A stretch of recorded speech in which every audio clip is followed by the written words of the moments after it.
I'm not. Are you? You have a paper?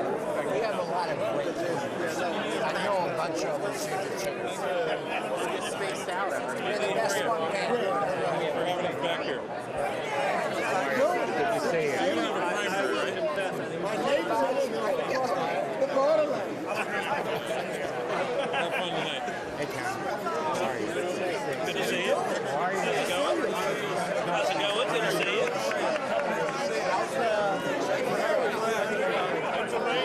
I doubt it. I think we'll be fine. I haven't seen any results, but I think the AG race is a little bumpy. I'm not clear what's going to happen there. Probably going to run off. I think everything else will be pretty straightforward. How you doing? Good to see you.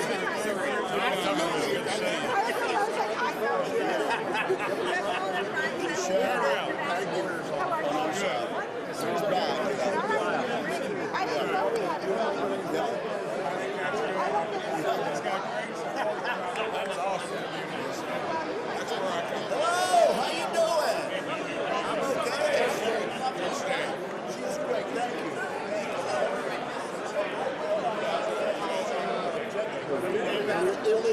Where are the house?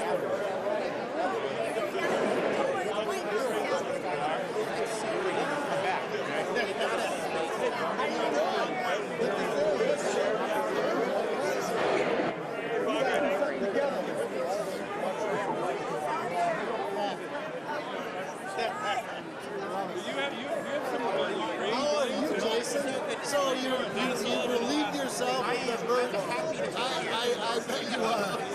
I don't blame you. You're in good place. You're in a good place. Especially with what's coming anyway. I would like to. I don't blame you. Tell your lovely wife I messaged the show, all right? Hey, man! Yeah, we miss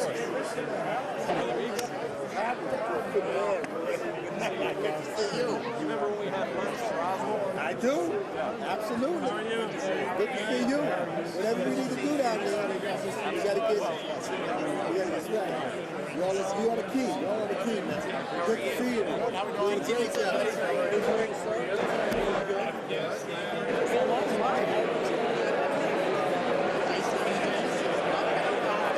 It's right. You're doing good. Thank you. You're doing a great job. Thank you. It is crazy times. That's all I can tell you. You know that. It is. Got your Ukraine covered.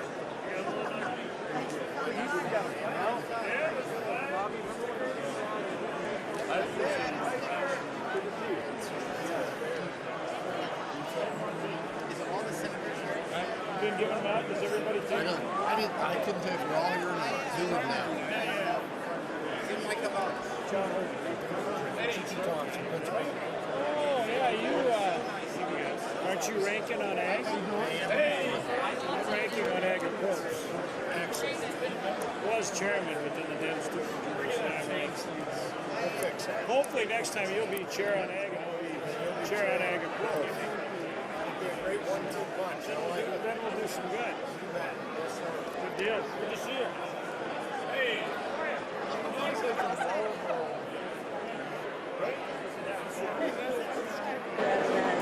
They recognize it.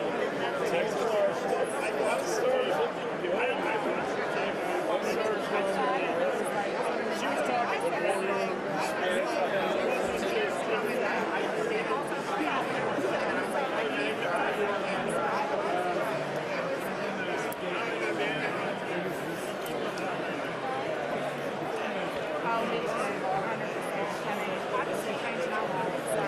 I never thought I'd do this job. How crazy it to be done was, yeah. 1991. But you know,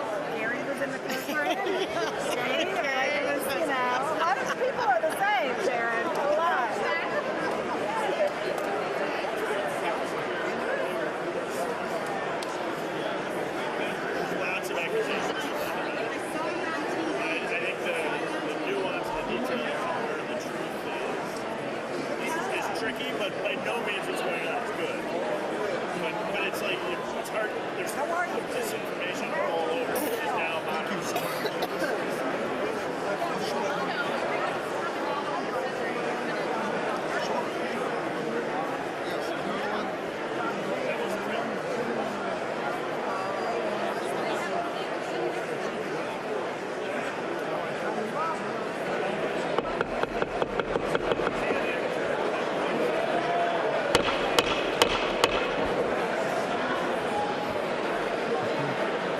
The joint session will come to order.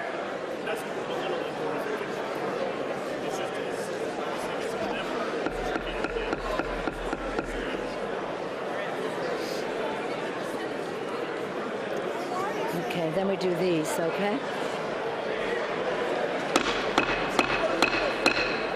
The joint session will come to order. The chair appoints as members of the committee on the part of the House to escort the President of the United States into the chambers.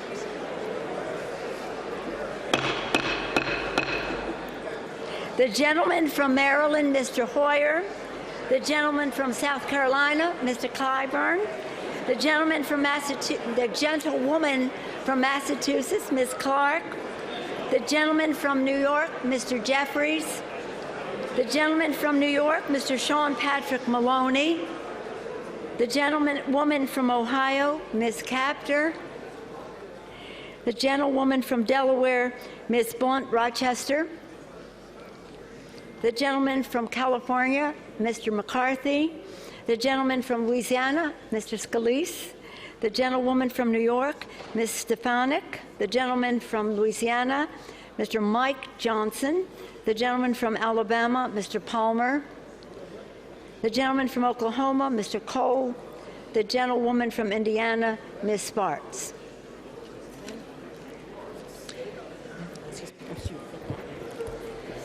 The President of the Senate, at the direction of that body, appoints the following senators as members of the Committee on the part of the Senate to escort the President of the United States into the House chamber. The Senator from New York, Mr. Schumer. The Senator from Vermont, Mr. Leahy. The Senator from Illinois, Mr. Durbin. The Senator from Michigan, Ms. Snapanow. The Senator from Minnesota, Ms. Klobuchar. The Senator from Wisconsin, Ms. Baldwin. The Senator from Kentucky, Mr. McConnell. The Senator from South Dakota, Mr. Thune. The Senator from Wyoming, Mr. Barrasso. The Senator from Iowa, Ms. Ernst. The Senator from Missouri, Mr. Blunt. And the Senator from Iowa, Mr. Grassley. The members of the escort committee will exit the chamber through the lobby doors.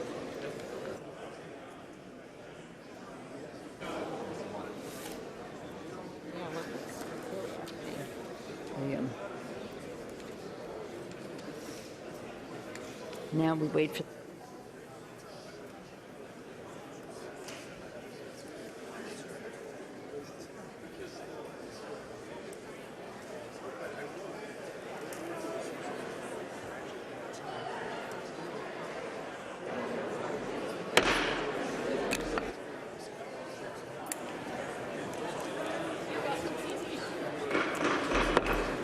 Madam Speaker, the Dean of the Diplomatic Corps.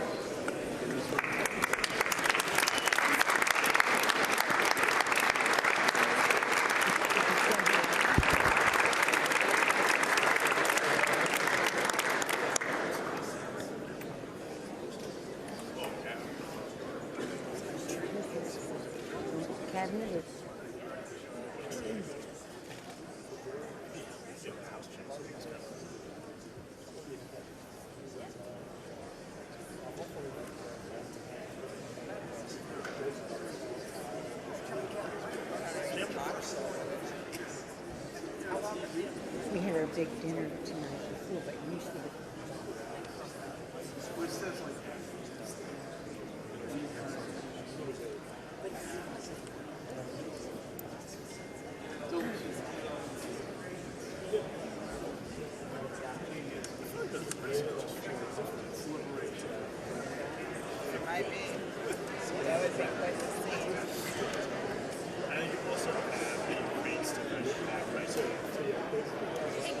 depends on your camera, so you won't see it.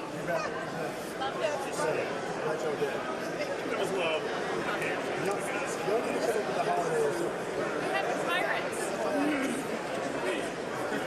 I'll think about it. This material is not. It's not quite sticky material.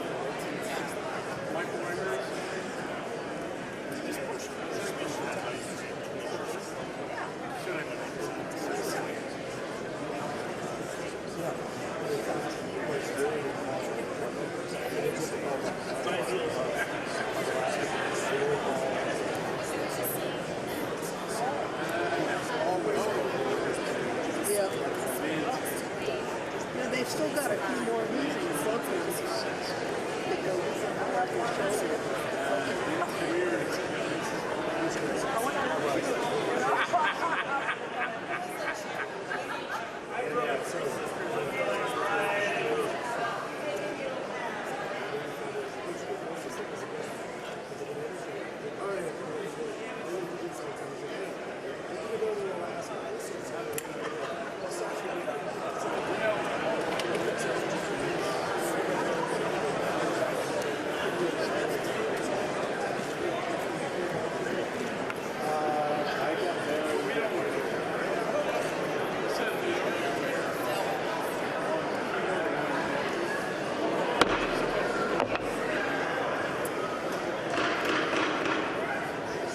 Madam Speaker, the Chief Justice and Associate Justices of the Supreme Court.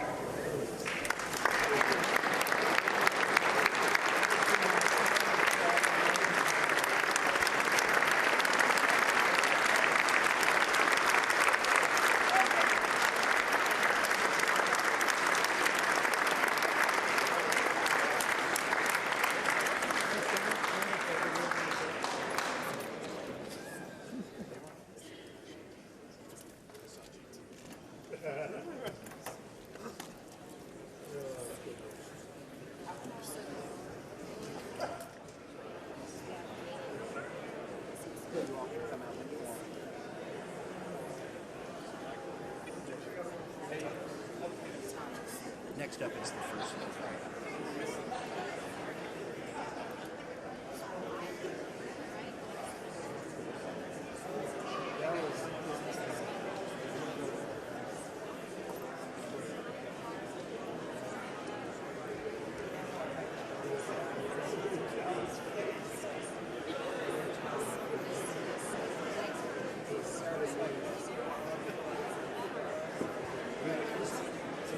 Yeah, I know. It's like,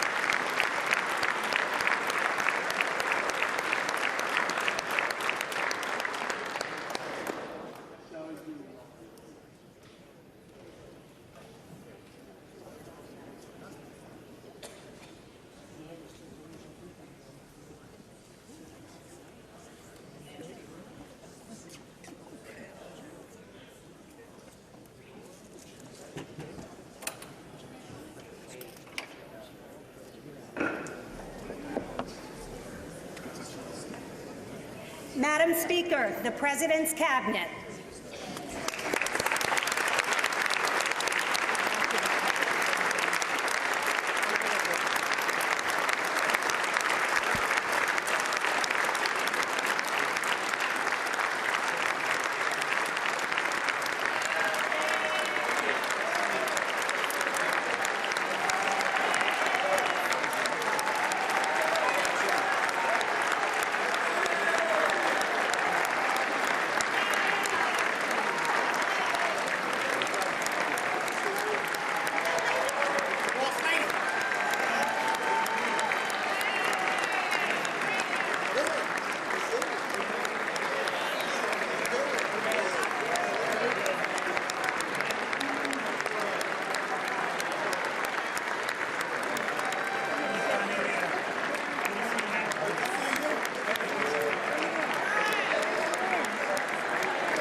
when should I call you? Tomorrow we can. And Okay. I'm going to do anything that we can. I call a few ambassadors, Okay. about tomorrow, but whatever. So we can talk. Okay. We'll do that. How you doing? Okay, how are you? Good to see you. How are you? My favorite. We gotta talk. Can we talk tomorrow?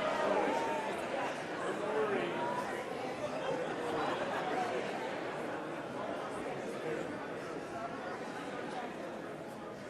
Lisa, Chair Lisa. We'll talk.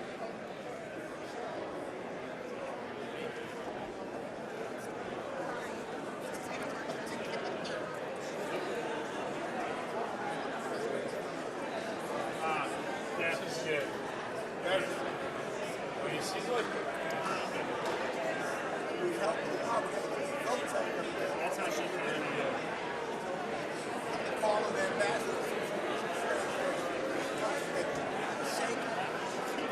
Let them know we're watching. Yep. We're fortunate. She's the best. And yeah, it's a job too. Yeah.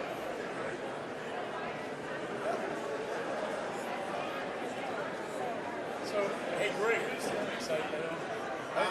It's my 9th term. I don't really know who's coming out of the United States. In the States. Some guy that's supposed to be the most powerful man in the world. He goes, powerful man. Wow. And then you and I were like, what are we doing?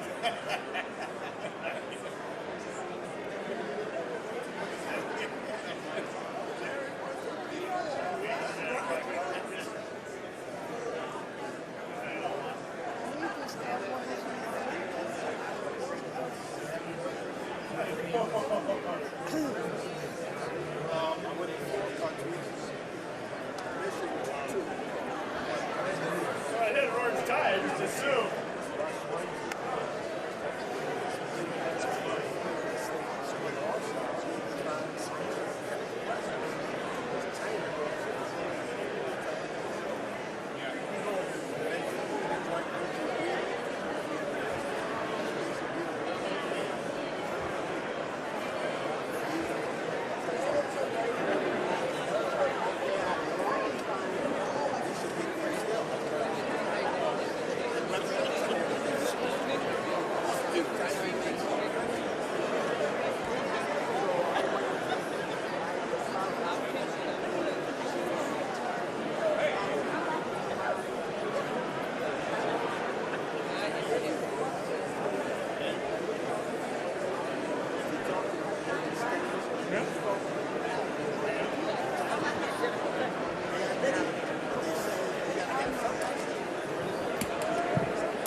Two of us.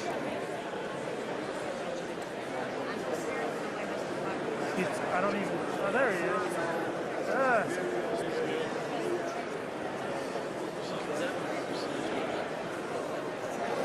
Knock you over.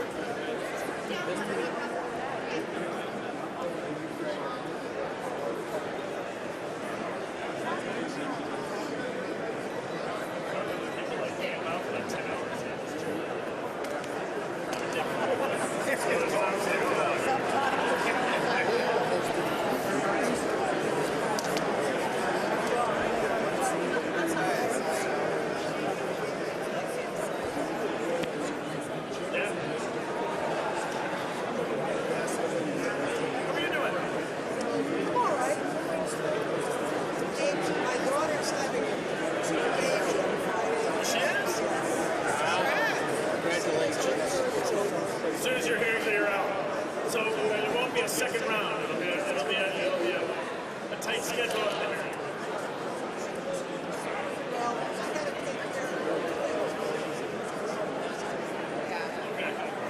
I'm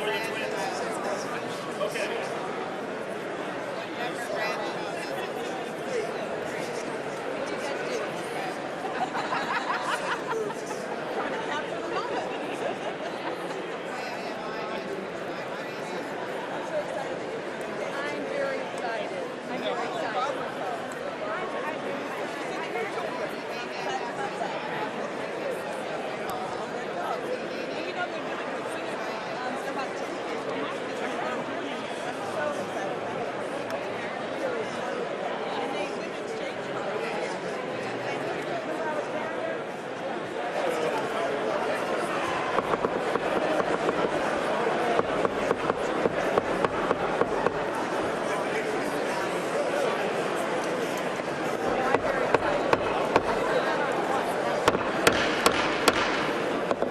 Speaker, the President of the United States.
Members of Congress, I have the high privilege and distinct honor of presenting to you the President of the United States.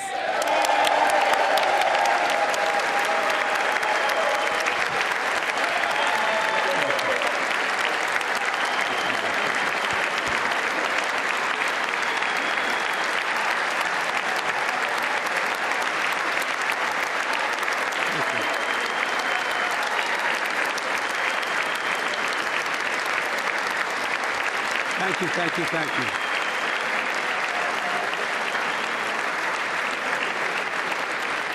Thank you all very much. Thank you, General. Thank you. Thank you. Thank you all very, very much. Thank you. Please. Thank you so much. Madam Speaker, Madam Vice President, our First Lady and Second Gentleman, members of Congress and the Cabinet, Justices of the Supreme Court, my fellow Americans. Last year, COVID-19 kept us apart. This year, we're finally together again. Tonight,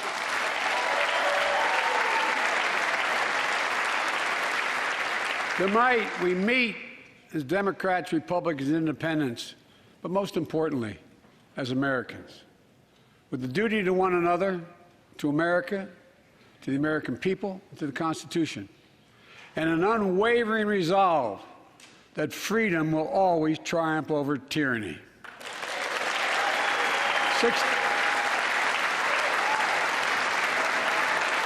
Thank you.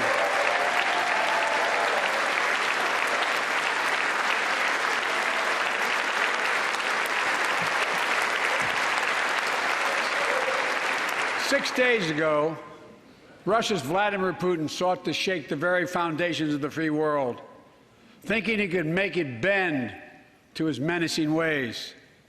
But he badly miscalculated. He thought he could roll into Ukraine and the world would roll over. Instead, he met with a wall of strength he never anticipated or imagined. He met the Ukrainian people.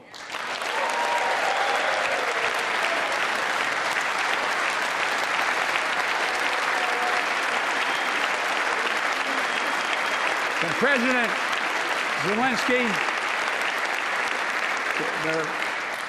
to every Ukrainian, their fearlessness, their courage, their determination literally inspires the world. Groups of citizens blocking tanks with their bodies, everyone from students to retirees to teachers, turned soldiers defending their homeland. And in this struggle, President Zelensky said in his speech to the European Parliament, "Light will win over darkness." The Ukrainian ambassador to the United States is here tonight, sitting with the First Lady. Let each of us, if you're able to stand and send an unmistakable signal to the world of Ukraine. Thank you. Thank you, thank you, thank you.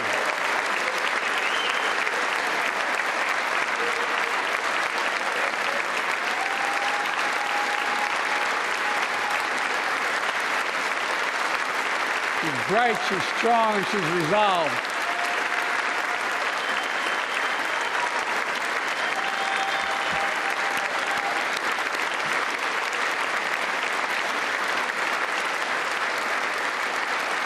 Yes, we, the United States of America, stand with the Ukrainian people. Throughout our history, we've learned this lesson.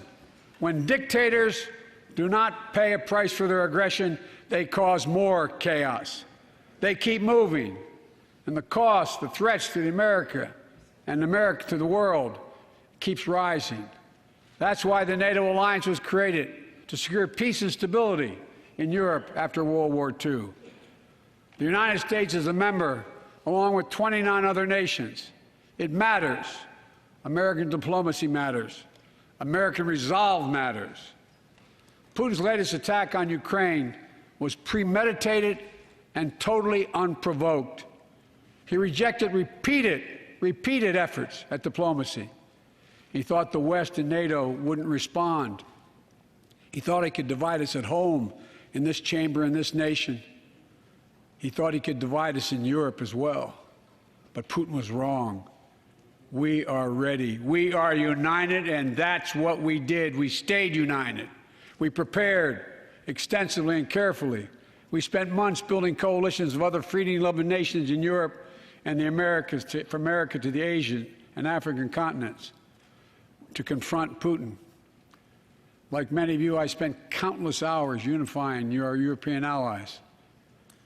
We shared with the world in advance what we knew Putin was planning and precisely how we would try to falsify and justify his aggression.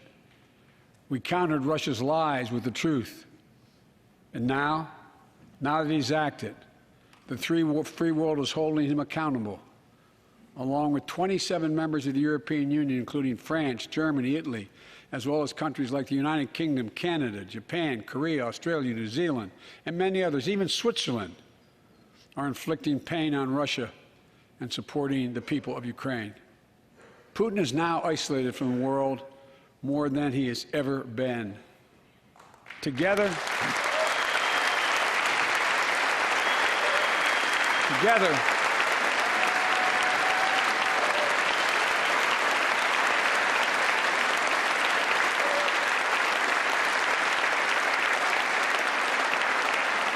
along with our allies, we are right now enforcing powerful economic sanctions. We're cutting off Russia's largest banks in the international financial system, preventing Russia's central bank from defending the Russian ruble, making Putin's $630 billion war fund worthless. We're choking Russia's access. To technology that will sap its economic strength and weaken its military for years to come. Tonight, I say to the Russian oligarchs and the corrupt leaders who bilked billions of dollars off this violent regime, no more. The United States, I mean it.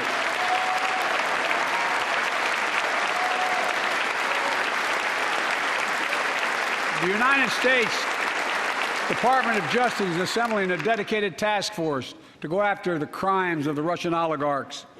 We're joining with European allies to find and seize their yachts, their luxury apartments, their private jets. We're coming for your ill-begotten gains. And tonight, I'm announcing that we will join our allies in closing off American airspace to all Russian flights, further isolating Russia and adding additional squeeze on their economy.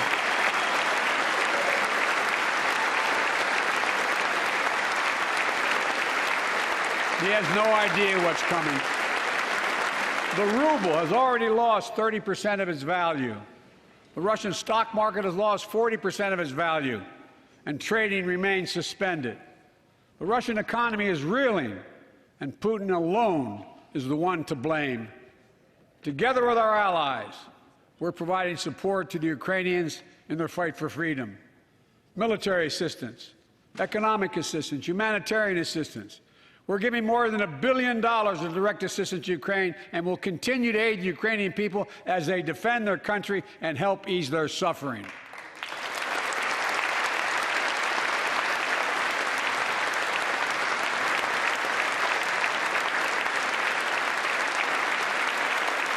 But let me be clear, our forces are not engaged and will not engage in the conflict with Russian forces in Ukraine.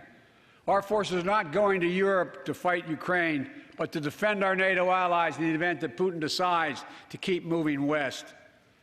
For that purpose, we have mobilized American ground forces, air squadrons, ship deployments to protect NATO countries including Poland, Romania, Latvia, Lithuania, and Estonia.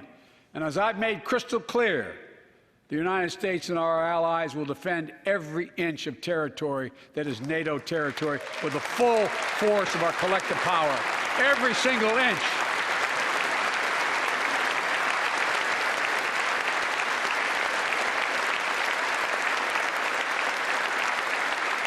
And we're clear-eyed. The Ukrainians are fighting back with pure courage. But the next few days, weeks, and months will be hard on them. Putin has unleashed violence and chaos, but while he may make gains on the battlefield, he'll pay a continuing high price over the long run. And a pound of Ukrainian people, the proud, proud people, pound for pound, ready to fight with every inch of energy they have. They've known 30 years of independence, have repeatedly shown that they will not tolerate anyone who tries to take their country backwards. To all Americans, I'll be honest with you, as I always promised I would be. A Russian dictator invading a foreign country has cost around the world. And I'm taking robust action to make sure the pain of our sanctions is targeted at the Russian economy, and that we use every tool at our disposal to protect American businesses and consumers. Tonight, I can announce the United States has worked with 30 other countries to release 60 million barrels of oil from reserves around the world. America will lead that effort, releasing 30 million barrels of our own strategic petroleum reserve. And we stand ready to do more if necessary, united with our allies. These steps will help blunt gas prices here at home, but I know news about what's happening can seem alarming to all Americans. But I want you to know, we're going to be okay. We're going to be okay. When the history of this era is written, Putin's war in Ukraine will have left Russia weaker and the rest of the world stronger. While it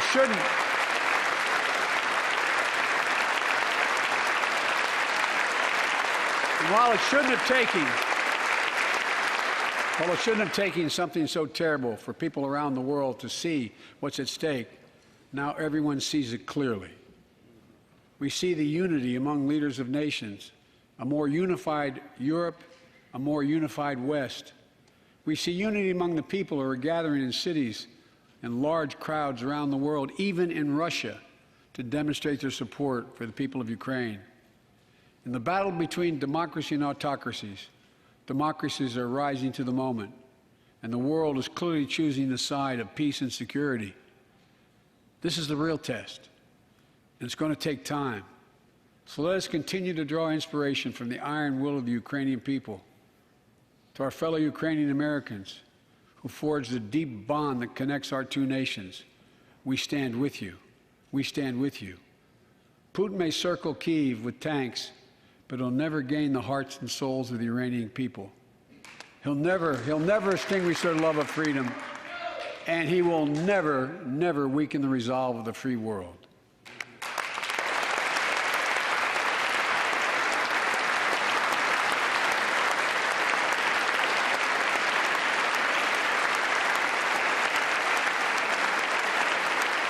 We meet tonight in an America that has lived through two of the hardest years this nation has ever faced. The pandemic has been punishing, and so many families are living paycheck to paycheck, struggling to keep up with the rising cost of food, gas, housing, and so much more. I understand, like many of you did. My dad had to leave his home in Scranton, Pennsylvania to find work. So like many of you, I grew up in a family when the price of food went up, it was felt throughout the family. It had an impact. That's when one of the first things I did as president was fight to pass the American Rescue Plan. Because people were hurting, we needed to act, and we did. Few pieces of legislation have done more at a critical moment in our history to lift us out of a crisis.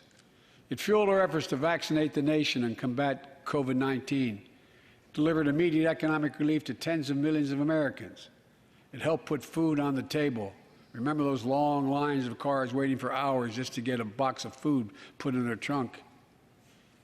It cut the cost of health care insurance. And as my dad used to say, it gave the people just a little bit of breathing room. Unlike the $2 trillion tax cut passed in the previous administration that benefited the top 1% of Americans, the American Rescue Plan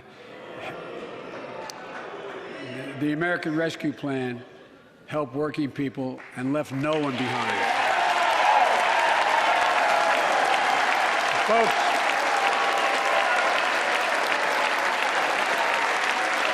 and it worked. It worked.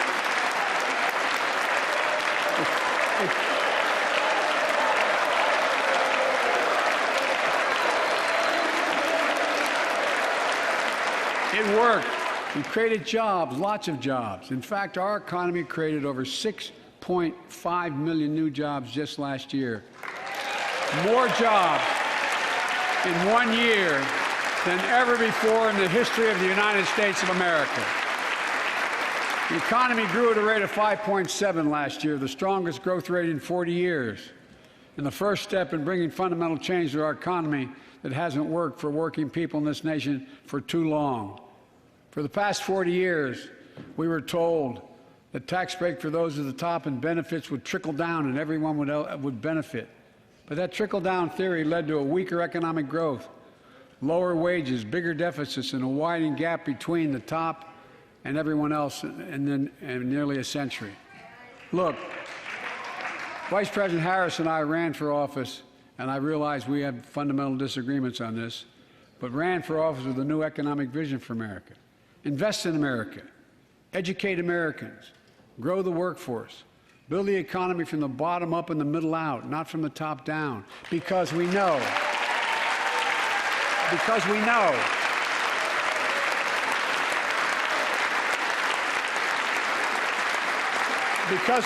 the middle class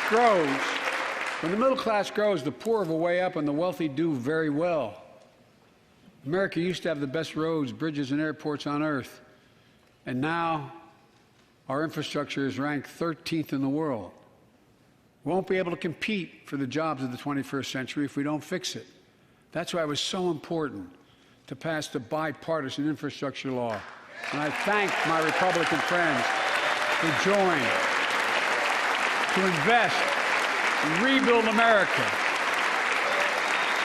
the single biggest investment in history. It was a bipartisan effort, and I want to thank the members of both parties who worked to make it happen. We're done talking about infrastructure weeks. We're now talking about an infrastructure decade. And look, it's going to transform America, to put us on a path to win the economic competition of the 21st century that we face with the rest of the world, particularly China. I've told Xi Jinping it's never been a good bet to bet against the American people. We'll create good jobs for millions of Americans, modernizing roads, airports, ports, waterways, all across America. And we'll do it to withstand the devastating effects of climate change and promote environmental justice. We'll build a national network of 500,000 electric vehicle charging stations. Begin to replace the poisonous lead pipes so every child, every American has clean water to drink at home and at school. We're going to provide affordable, high-speed internet for every American, rural, suburban, urban, and tribal communities. 4,000 projects have already been announced. Many of you have announced them in your districts. And tonight, I'm announcing that this year, we will start fixing over 65,000 miles of highway and 1,500 bridges in disrepair. And folks,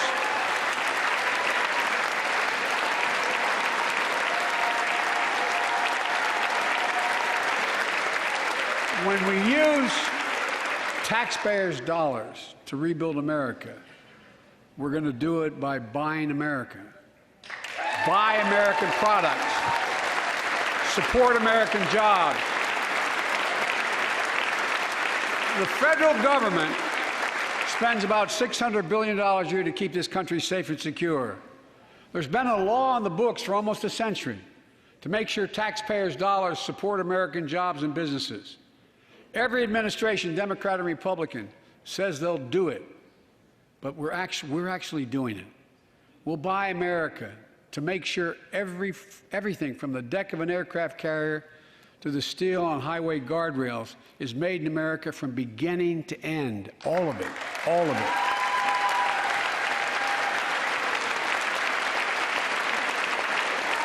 But folks,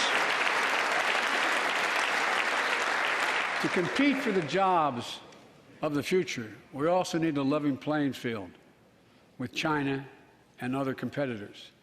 That's why it's so important to pass the Bipartisan Innovation Act sitting in Congress that will make record investments in emerging technologies and American manufacturing. We used to invest almost 2% of our GDP in research and development. We don't now. China is. Let me give you one example why it's so important to pass. If you travel 20 miles east of Columbus, Ohio, you'll find 1,000 empty acres of land. It won't look like much, but if you stop and look closely, you'll see a field of dreams, the ground on which America's future will be built. That's where Intel, the American company that helped build Silicon Valley, is going to build a $20 billion semiconductor megasite, up to 8 state-of-the-art factories in one place, 10,000 new jobs. And in those factories, the average job about $135,000 a year.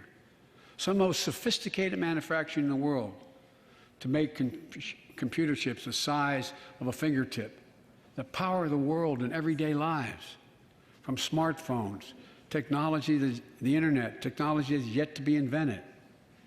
But that's just the beginning. Intel CEO Pat Gelsinger, who is here tonight. I don't know where Pat is. Pat, there you go, Pat. Stand up.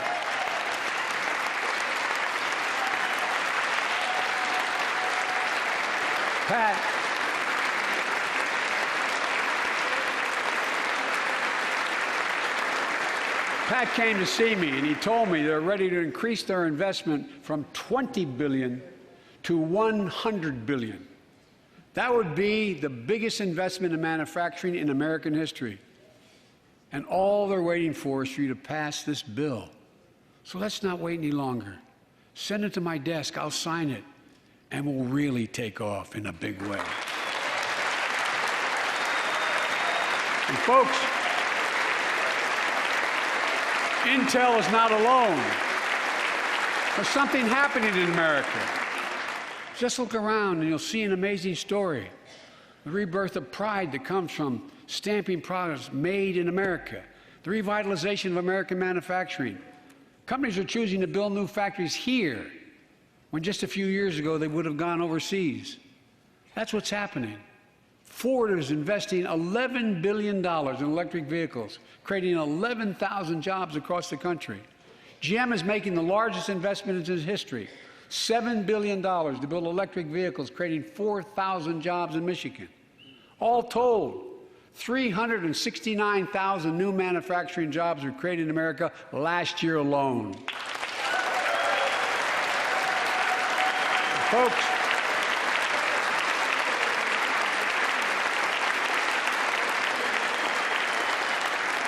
powered by people I've met like JoJo Burgess from generations of union steelworkers in Pittsburgh, who's here with us tonight. Where are you, JoJo?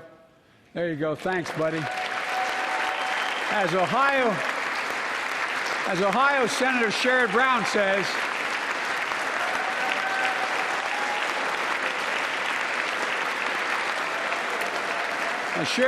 says, it's time to bury the label Rust Belt. It's time to see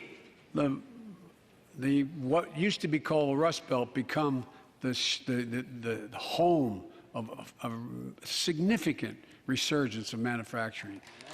And with all the bright spots in our economy, record job growth, higher wages, too many families are struggling to keep up with their bills. Inflation is robbing them of gains they thought otherwise they would be able to feel. I get it. That's why my top priority is getting prices under control. Look, our economy roared back faster than almost anyone predicted, but the pandemic meant that businesses had a hard time hiring enough people because of the pandemic to keep up production in their factories. So you didn't have people making those beams that went into buildings because they were out. The factory was closed. The panic also disrupted the global supply chain. Factories close. When that happens, it takes longer to make goods and get them to the warehouses, to the stores, and prices go up. Look at cars last year. 1/3 of all the inflation was because of automobile sales. There weren't enough semiconductors to make all the cars that people wanted to buy. And guess what? Prices of automobiles went way up, especially used vehicles as well. And so we have a choice. One way to fight inflation is to drive down wages and make Americans poorer.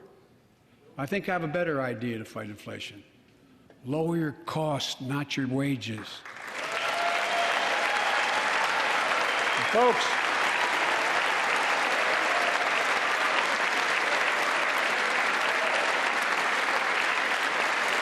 that means make more cars and semiconductors in America, more infrastructure and innovation in America, more goods moving faster and cheaper in America, more jobs where you can earn a good living in America.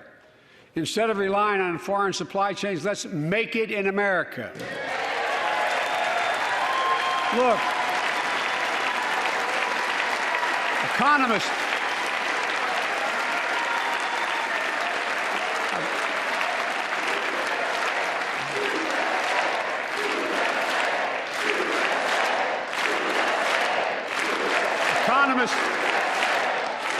call this increasing the productive capacity of our economy.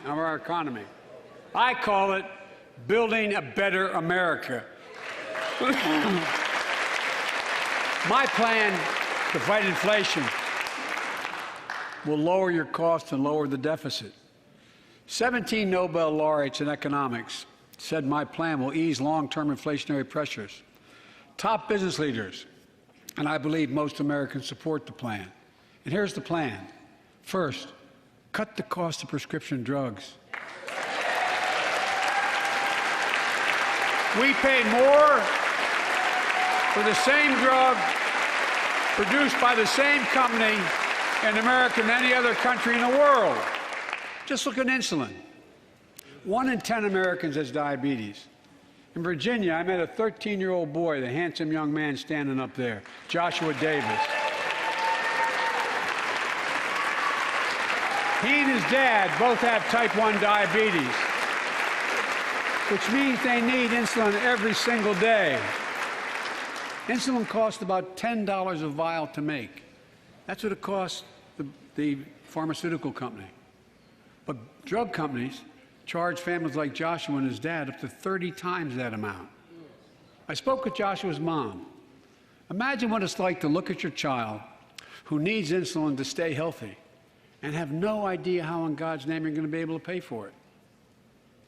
What it does to your family, but what it does to your dignity, your ability to look your child in the eye, to be the parent you expect yourself to be.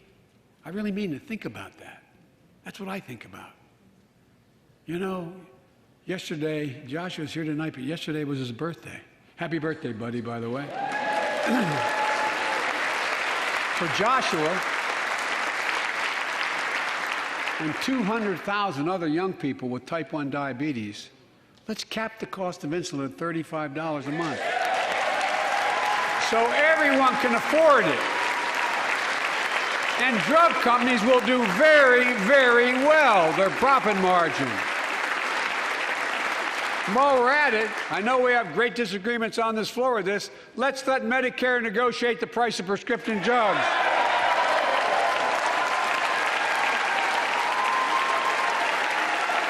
They already set the price for VA drugs. Look, the American Rescue Plan is helping millions of families with Affordable Care Act plans to save them $2,400 a year on their health premiums. Let's close the coverage gap and make these savings permanent. And second, let's cut energy costs for families, an average of $500 a year by combating climate change. Let's provide an investment tax credits to weatherize your home and your business, to be energy efficient and get a tax credit for it. Double America's clean energy production in solar, wind, and so much more. Lower the price of electric vehicles, saving another $80 a month that you're not going to have to pay at the pump. Folks,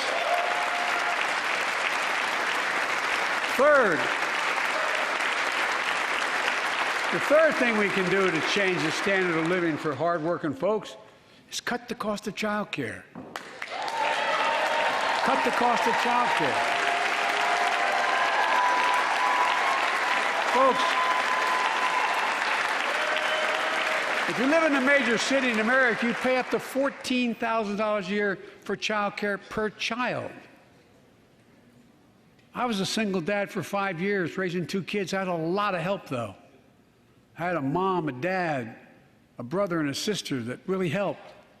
But middle class and working folks shouldn't have to pay more than 7% of their income to care for the young children. My plan would cut the cost of child care in half for most families and help parents, including millions of women who left the workforce during the pandemic because they couldn't afford child care, to be able to get back to work, generating economic growth. But my plan doesn't stop there. It also includes home and long-term care, more affordable housing, pre-K for 3- and 4-year-olds. All these will lower costs to families. And under my plan, nobody, let me say this again, nobody earning less than $400,000 a year will pay an additional penny in new taxes. Not a single penny.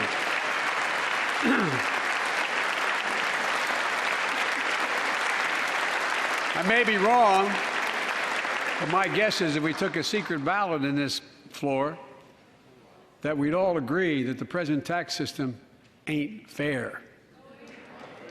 We have to fix it.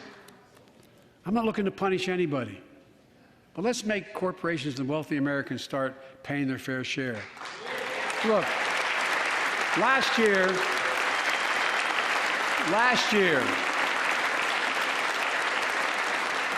and like Chris Coons and Tom Carper and my distinguished Congresswoman, we come from the land of corporate America. There are more corporations incorporated in America than every other state in America combined. And I still won 36 years in a row. The point is, even they understand they should pay just a fair share.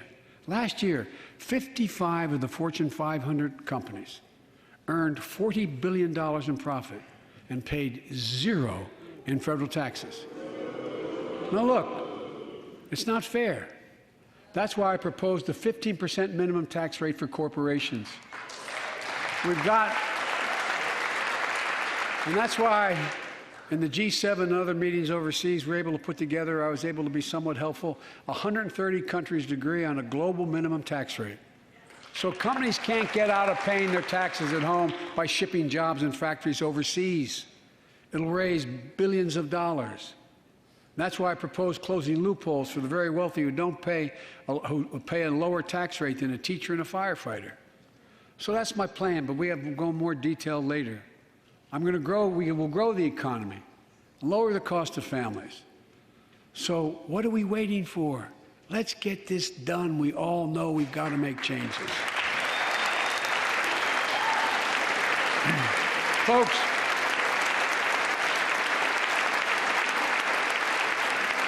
and while you're at it, confirm my nominees for the Federal Reserve, which plays a critical role in fighting inflation.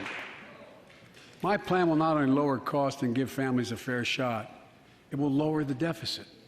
The previous administration not only ballooned the deficit with those tax cuts for the very wealthy and corporations, it undermined the watchdogs, the job of those to keep pandemic relief funds being wasted. Remember we had those debates about whether or not those watchdogs should be able to see every day how much money was being spent, where was it going to the right place?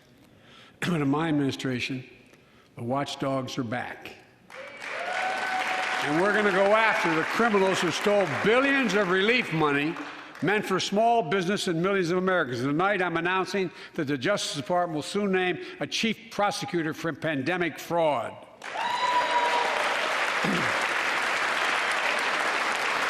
And look,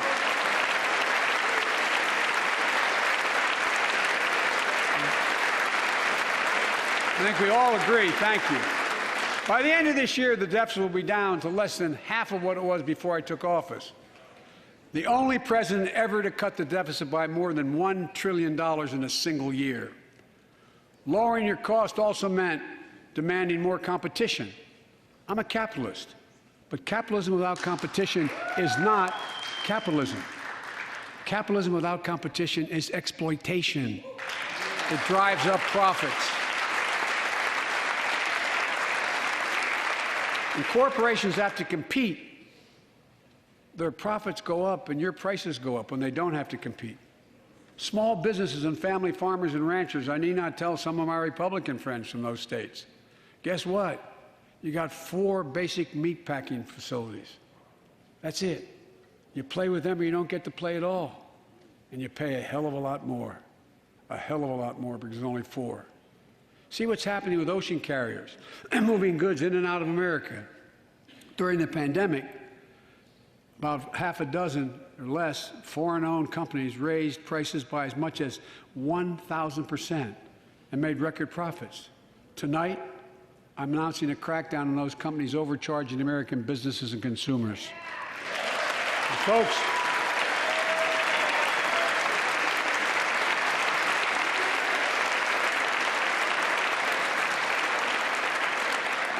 and as Wall Street firms take over more nursing homes, quality in those homes has gone down, and costs have gone up. That ends on my watch. Medicare is going to set higher standards for nursing homes and make sure your loved ones get the care they deserve and that they inspect and they will look at closely. We're also going to cut costs to keep the economy going strong and giving workers a fair shot, provide more training and apprenticeships, hire them based on skills, not just their degrees. Let's pass the Paycheck Fairness Act and paid leave. Raise the minimum wage to $15 an hour and extend the child tax credit so no one has to raise a family in poverty. Let's increase Pell Grants, increase our historic support for HBCUs, and invest in what Jill, our First Lady who teaches full-time, calls America's best-kept secret, community colleges. Look, let's pass the PRO Act. When a majority of workers want to form a union, they shouldn't be able to be stopped. When we invest in our workers and we build an economy from the bottom up and the middle out together, we can do something we haven't done in a long time. Build a better America. For more than 2 years, COVID has impacted every decision in our lives and the life of this nation. And I know you're tired, frustrated, and exhausted. That doesn't even count the close to 1 million people who sit at a dining room table or a kitchen table and look at an empty chair because they lost somebody. But I also know this, because of the progress we've made, because of your resilience, and the tools that we have been provided by this Congress, tonight I can say we're moving forward safely back to more normal routines. We've reached a new moment in the fight against COVID-19, where severe cases are down to a level not seen since July of last year. Just a few days ago, the Center for Disease Control and Prevention issued a new mask guidelines. Under the new guidelines, most Americans and most of the country can now go mask-free. And based on projections, more of the country will reach a point across the next couple of weeks. And thanks to the progress we've made in the past year, COVID-19 no longer need control our lives. I know some are talking about living with COVID-19, but tonight I say that we never will just accept living with COVID-19. We'll continue to combat the virus as we do other diseases. And because this virus mutates and spreads, we have to stay on guard. And here are 4 common sense steps as we move forward safely, in my view. First, stay protected with vaccines and treatments. We know how incredibly effective vaccines are. If you're vaccinated and boosted, you have the highest degree of protection. We'll never give up on vaccinating more Americans. Now, I know parents with kids under 5 are eager to see their vaccines authorized for their children. Scientists are working hard to get that done. We'll be ready with plenty of vaccines if and when they do. We're all ready. We are also ready with antiviral treatments. If you get COVID-19, the Pfizer pill reduces your chances of ending up in the hospital by 90%. I've ordered more pills than anyone in the world has. Pfizer is working overtime to get us 1 million pills this month and more than double that next month. And now we're launching the Test to Treat initiative, so people can get tested at a pharmacy, and if they prove positive, receive the antiviral pills on the spot at no cost. And folks, if you're immunocompromised or have some other vulnerability, we have treatments and free high-quality masks. We're leaving no one behind or ignoring anyone's needs as we move forward. On testing, we've made hundreds of millions of tests available, and you can order them for free to your doorstep. And we've already ordered free tests. If you already ordered free tests tonight, I'm announcing you can order another group of tests. Go to covidtest.gov starting next week, and you can get more tests. Second, we must prepare for new variants. Over the past, we've gotten much better at detecting new variants. If necessary, we'll be able to develop new vaccines within 100 days instead of maybe months or years. And if Congress provides the funds we need, we'll have new stockpiles of tests, masks, pills ready if needed.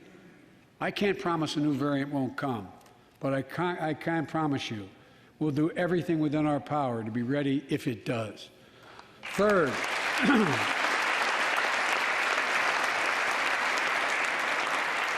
we can end the shutdown of schools and businesses.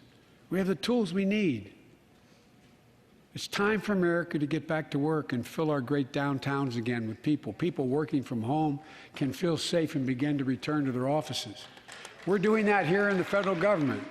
The vast majority of federal workers will once again work in person. Our schools are open. Let's keep it that way. Our kids need to be in school.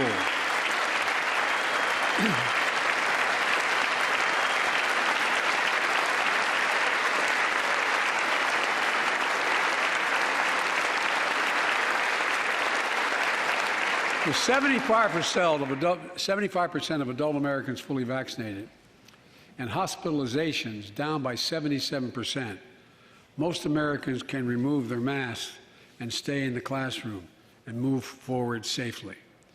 We achieved this because we provided free vaccines, treatments, tests, and masks. Of course, continuing this costs money, so I'll not surprise you. I'll be back to see you all. And I'm going to soon send a request to Congress. The vast majority of Americans have used these tools and may want again. We may need them again, so I expect Congress, and I hope you'll pass that quickly. Fourth, we'll continue vaccinating the world. We've sent 475 million vaccine doses to 112 countries more than any nation on earth. We won't stop. Because you can't build a wall high enough to keep out a vaccine. The vaccine can stop the spread of these diseases. You know, we've lost so much in COVID-19. Time with one another. The worst of all, the loss of life. Let's use this moment to reset. So stop looking at COVID as a partisan dividing line. See it for what it is, a god-awful disease. Let's stop seeing each other as enemies and start seeing each other for who we are, fellow Americans. Look.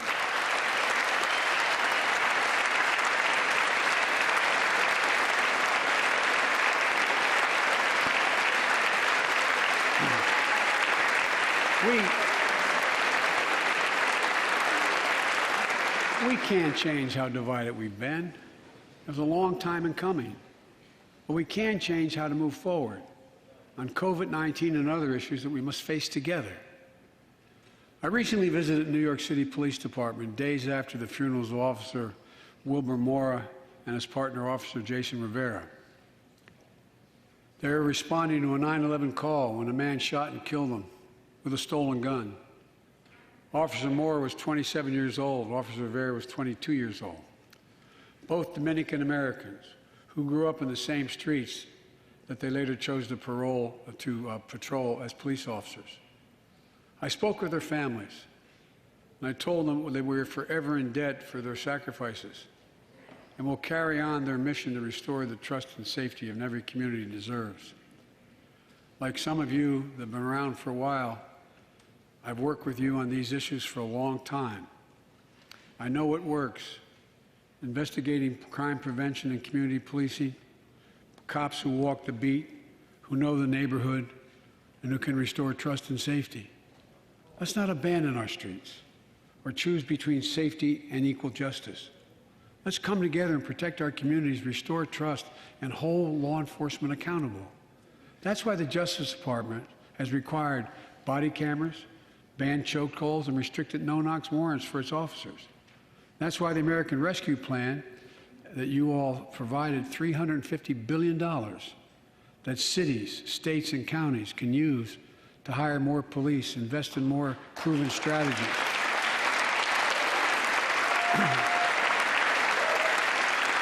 Proven strategies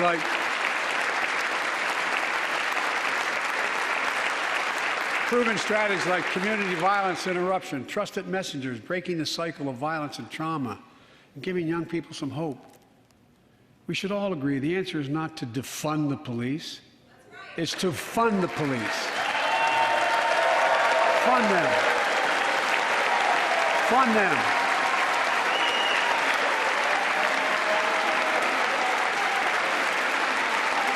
Fund them with resources and training. Resources and training they need to protect our communities.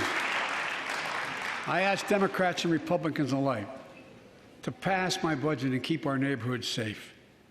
And we'll do everything in my power to crack down on gun trafficking of ghost guns that you can buy online, assemble at home, no serial numbers, can't be traced.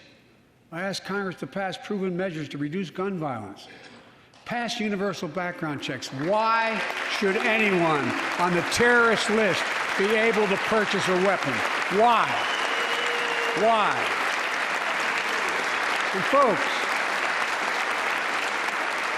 ban assault weapons with high-capacity magazines that hold up to 100 rounds. You think the deer are wearing Kevlar vests? Look, repeal the liability shield. It makes gun manufacturers the only industry in America that can't be sued. The only one. Imagine had we done that with the tobacco manufacturers. These laws don't infringe on the Second Amendment. They save lives. The most fundamental right in America is the right to vote and have it counted. And look, it's under assault. In state after state, new laws have been passed. Not only to suppress the vote, we've been there before, but to subvert the entire election. We can't let this happen. Tonight I call on the Senate to pass Pass the Freedom to Vote Act. Pass the John Lewis Act, Voting Rights Act. And while you're at it, pass the Disclose Act so Americans know who's funding our elections. Look, tonight, I'd like to honor someone who dedicated his life to serve this country. Justice Breyer, an Army veteran, constitutional scholar, retiring Justice of the United States Supreme Court. Justice Breyer, thank you for your service. Thank you, thank you, thank you. I mean it. Get up, stand, let them see you. Thank you.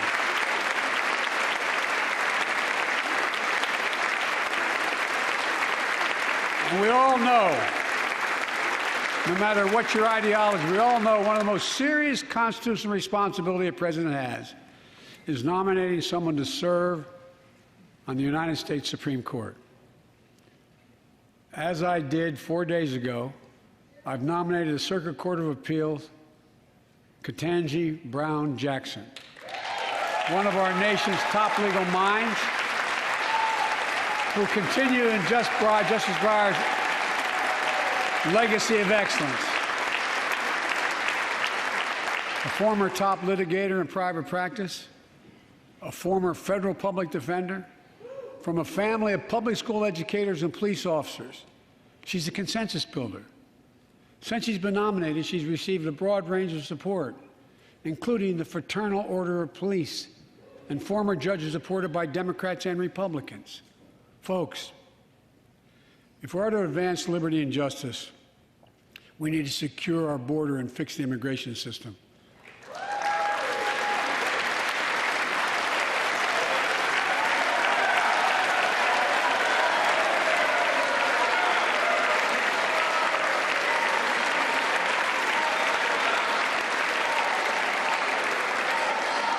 And as you might guess, I think we can do both. At our border, we've installed new technology like cutting-edge scanners to better detect drug smuggling. We've set up joint patrols with Mexico and Guatemala to catch more human traffickers.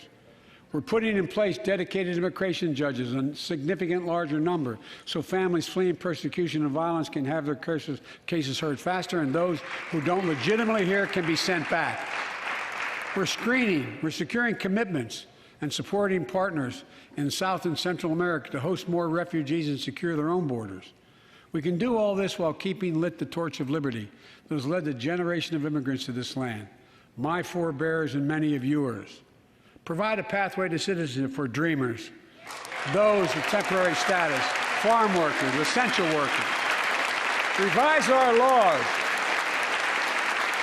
so businesses have workers they need and families don't wait decades to reunite. It's not only the right thing to do, it's economically smart thing to do.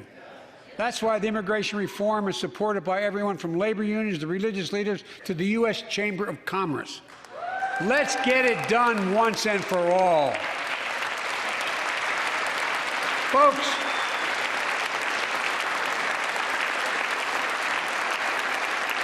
advancing liberty and justice also requires protecting the rights of women. The constitutional right affirmed by Roe v. Wade, standing precedent for half a century, is under attack as never before. If you want to go forward, not backwards, we must protect access to health care, preserve a woman's right to choose, and continue to advance maternal health care for all Americans. And folks, for our LGBTQ+ Americans, let's finally get the Bipartisan Equality Act to my desk. The onslaught of state laws targeting transgender Americans and their families, it's simply wrong. And I said last year, especially to our younger transgender Americans, I'll always have your back as your president so you can be yourself and reach your God-given potential. Folks,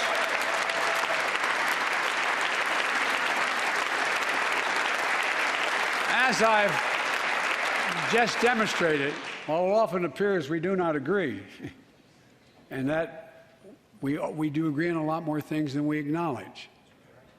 I signed 80 bipartisan bills into law last year, from preventing government shutdowns, to protecting Asian Americans from still too common hate crimes, to reforming military justice, and will soon be strengthening the Violence Against Women Act that I first wrote 3 decades ago. It's important. It's important for us to show the nation we can come together and do big things. So tonight I'm offering a unity agenda for the nation. 4 big things we can do together, in my view. First, beat the opioid epidemic. There's so much we can do.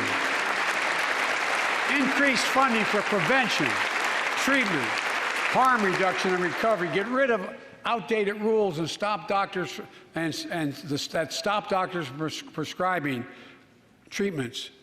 Stop the flow of illicit drugs by working with state and local law enforcement to go after the traffickers. And if you're suffering from addiction, you should know you're not alone.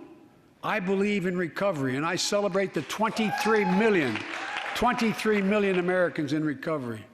Second, let's take on mental health, especially among our children whose lives and education have been turned upside down.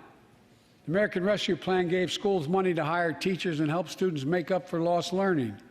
I urge every parent to make sure your school does just that. They have the money. We can all play a part. Sign up to be a tutor or a mentor. Children were also struggling before the pandemic: bullying, violence, trauma, and the harms of social media. As Frances Haugen, who is here tonight with us, has shown, we must hold social media platforms accountable for the national experiment they're conducting on our children for profit.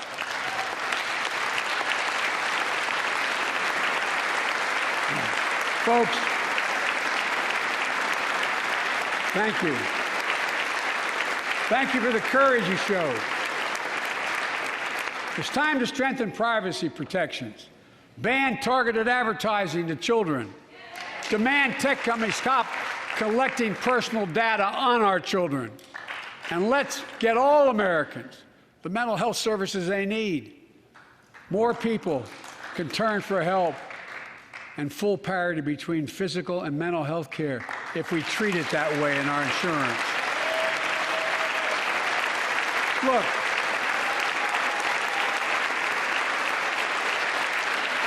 the third piece of that agenda is support our veterans. Veterans are the backbone and the spine of this country. They're the best of us. I've always believed that we have a sacred obligation to equip those we send to war and care for those in their family when they come home. My administration is providing assistance in job training, housing, and now helping lower-income veterans get VA care debt-free. And our troops in Iraq and Afghanistan have faced many dangers, one being stationed at bases breathing in toxic smoke from burn pits. Many of you have been there. I've been in and out of Iraq and Afghanistan over 40 times. These burn pits that incinerate waste, the waste of war, medical and hazardous material, jet fuel, and so much more. And they come home, many of the world's fittest and best trained warriors in the world. Never the same. Headaches, numbness, dizziness. A cancer that would put them in a flag-draped coffin. I know. One of those soldiers was my son, Major Bo Biden. I don't know for sure if the burn pit that he lived near, that his hooch was near in Iraq and earlier than that in Kosovo, is the cause of his brain cancer, the disease of so many other troops. But I am committed to find out everything we can, committed to military families like Danielle Robinson from Ohio, the widow of Sergeant First Class Heath Robinson. He was born a soldier, Army National Guard, combat medic in Kosovo and Iraq, stationed near Baghdad, just yards from burn pits the size of football fields. Danielle is here with us tonight. They love going to Ohio State football games.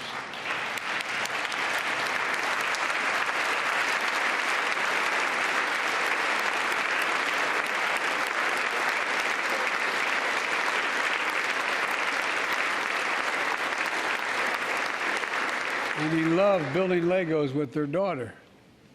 But cancer from prolonged exposure to burn pits ravaged Heath's lungs and body. Danielle says Heath was a fighter to the very end. He didn't know how to stop fighting, and neither did she. Through her pain, she found purpose to demand that we do better. Tonight, Danielle, we are going to do better. The VA is pioneering new ways of linking toxic exposure to disease, already helping more veterans get benefits. And tonight, I'm announcing we're expanding eligibility to veterans suffering from 9 respiratory cancers.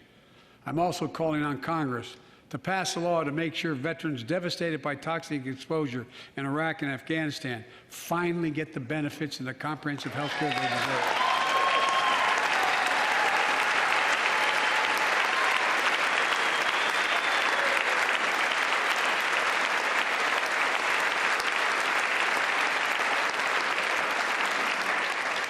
And fourth and last, let's end cancer as we know it. This is personal.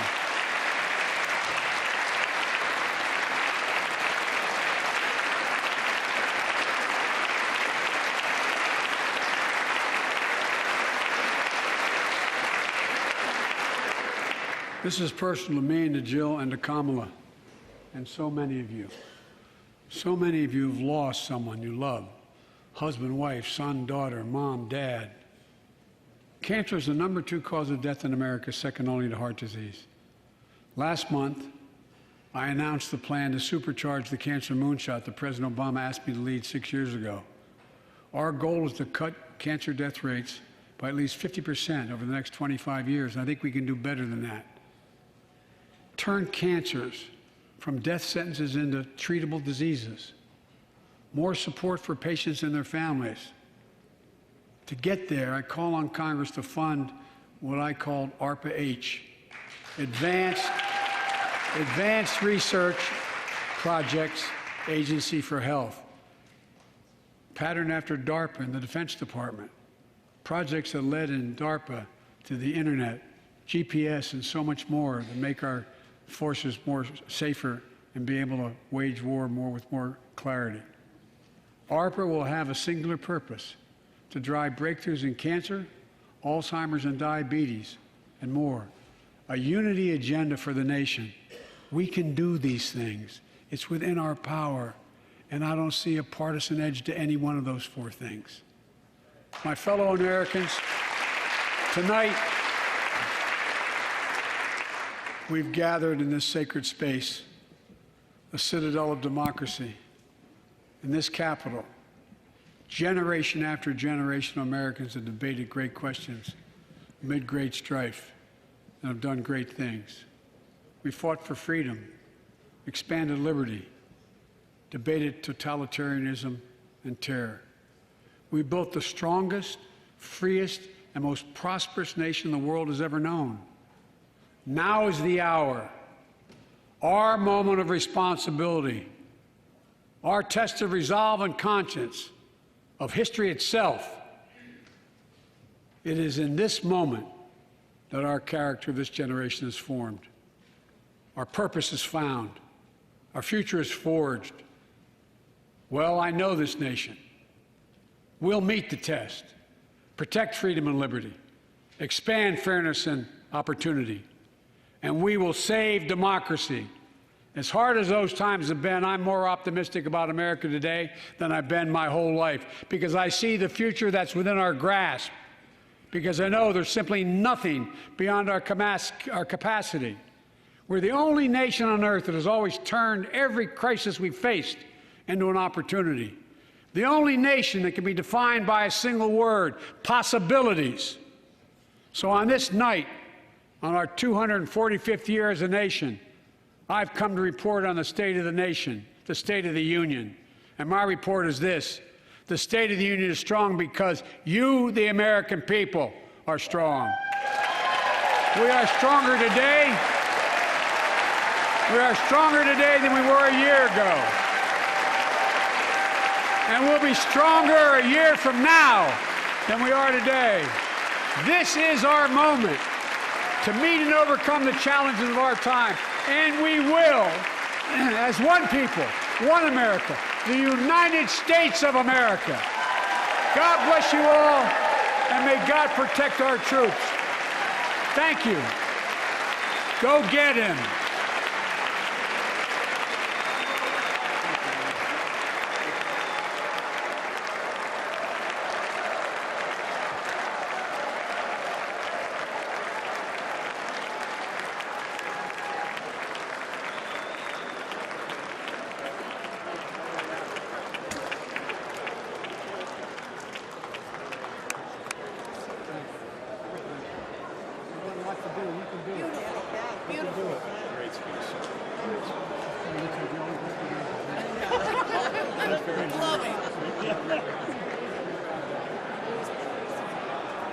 Thank you. Good to see you guys. Well,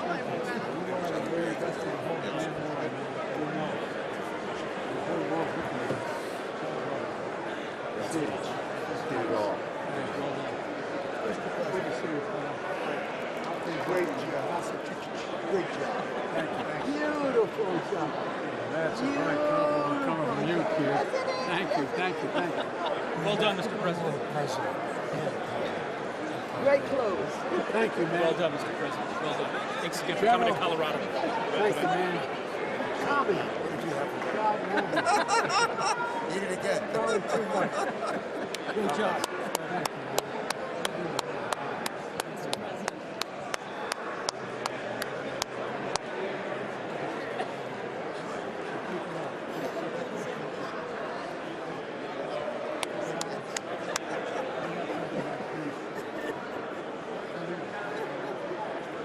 Thank you, man. Well done, Mr. President. That was a hell of a speech. Great job, Mr. President. Yes. Nice inspirational speech. You know, they asked me, what did I want to hear tonight? I said, I wanted you to give us some hope. You knocked it out the park. Thank you. Thank you. Thank you. Great job. Besides, we got the best damn generals in the world. I'll tell you what. I'm telling you, I listen to everything you say, as you know. Good to see you, man.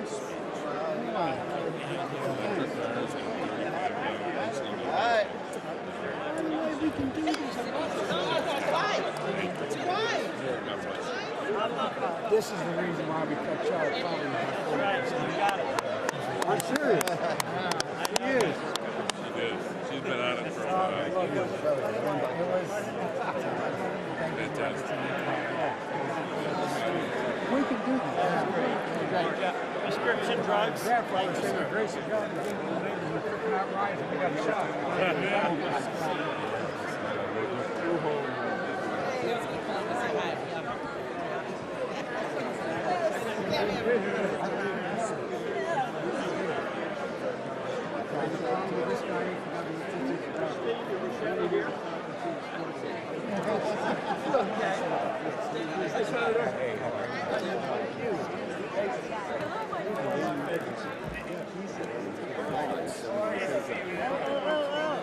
Thank you, Justin.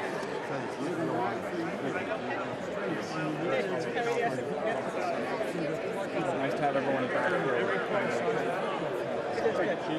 Doing well. Good to see you.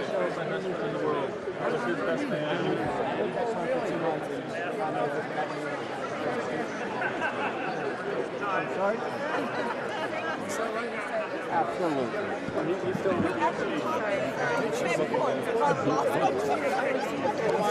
Well, she was the date, but that was really Which way? Nice to see you guys. Need your help.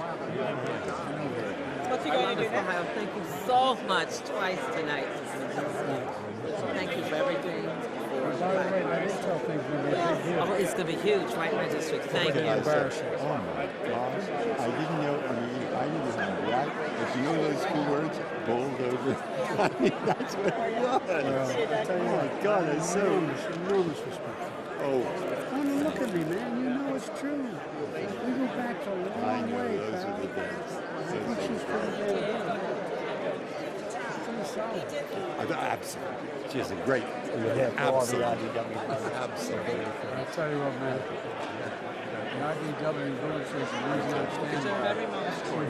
Yeah, should be good to start walking. Thank you, man. That was a historic speech. You don't like me. I'm fired up. I don't want this guy too fired up. I'm fired up. I'm inspired. You got guns bigger than Listen, man, I'm trying to take care of myself. I'm trying to be like you. Thanks. That was awesome. Congratulations. Yes, yes, yes. What's the story?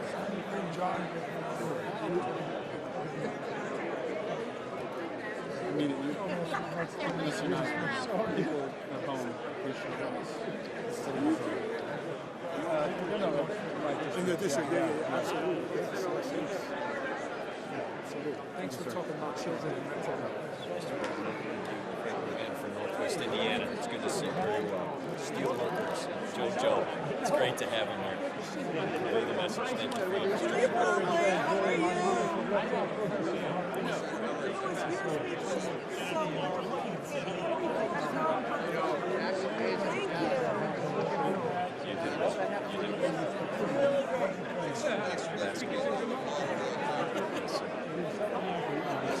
Good job, Mr. Thank you. Thanks for what you're doing.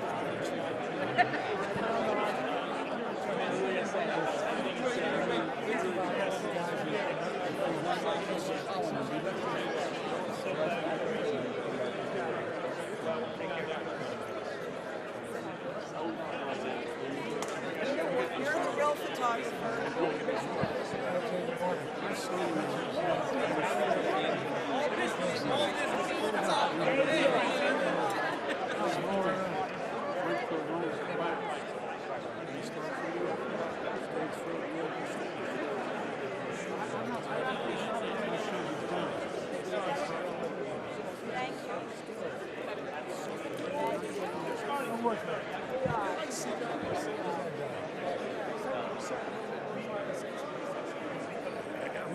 Sorry, I got me okay.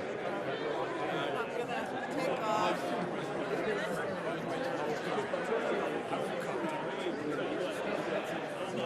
Good, not really, you know what I mean? You know what I mean?